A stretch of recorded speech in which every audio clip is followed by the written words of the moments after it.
Hello, friends, family. Oh, whoops.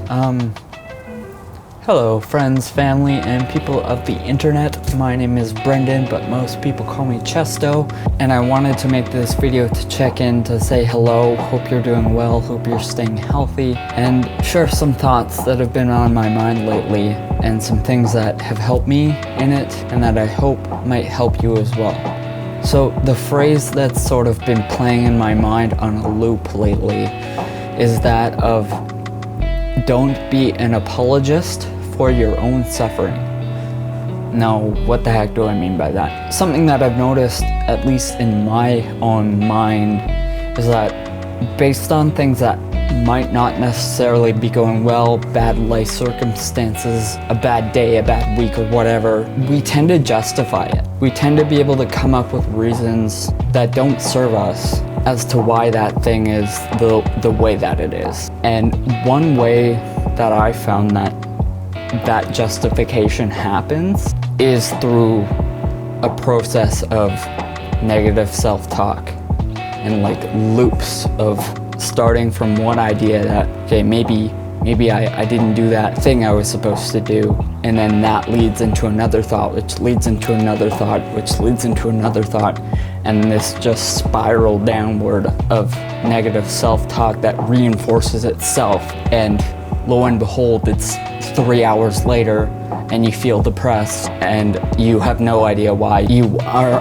unable to recognize or remember what triggered it in the first place. And so something that sort of helped me break out of that, or just to recognize it for what it is and gain some like objective distance to it, is to ask yourself the question, would you say this to your best friend, right? Or would you say this to your spouse? Or would you say this to your mom? Or would you say this to your dad?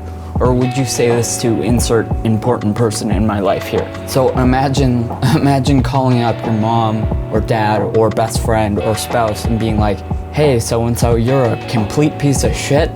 Nobody likes you. And the world would be better off without you, right?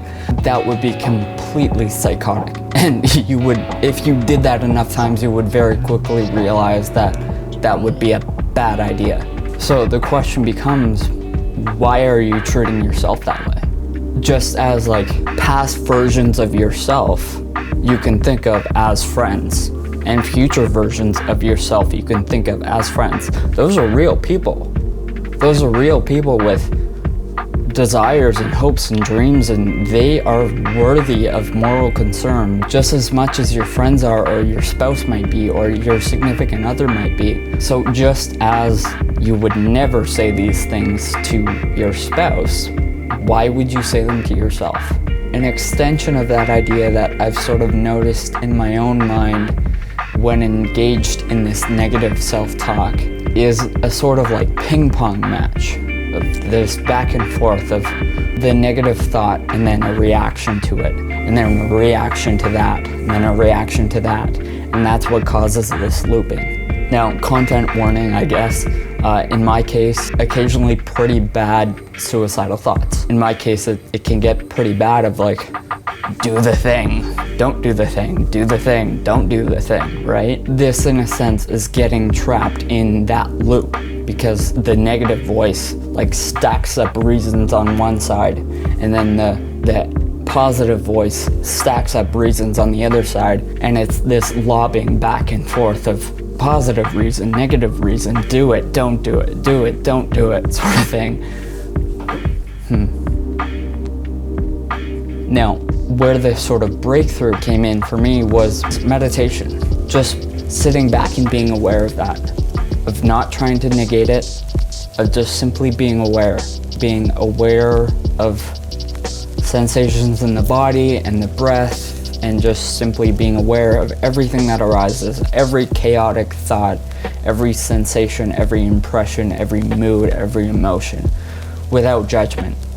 And literally in that moment, it was just like, it was almost a moment of epiphany in a sense, because I realized like, oh, I don't have to play this game anymore. I can just simply like get off the ride, stop playing, unplug the controller, whatever, choose your metaphor, and you just realize that you can simply be aware of what happens non-judgmentally. And in so doing, the negative thoughts actually lose their power completely. And so what I've realized is that we have an opportunity to stop that by just simply being aware of it and not reacting to it in a judgmental way. Now for me, obviously it's particularly dark in some cases, but really this applies to any sort of negative thought loop that one might get engaged in. Is that, one, would you say these things to a significant other or spouse? And if not, why are you saying them to yourself? And being aware of this ping pong match that's constantly going on, or this looping, pick your metaphor, and realizing that we always have an opportunity to stop that. We have an opportunity to be aware, we have an opportunity to be better, and we have an opportunity to affirm what is good. Yeah, so I just wanted to share those thoughts and see if they might help anybody out there.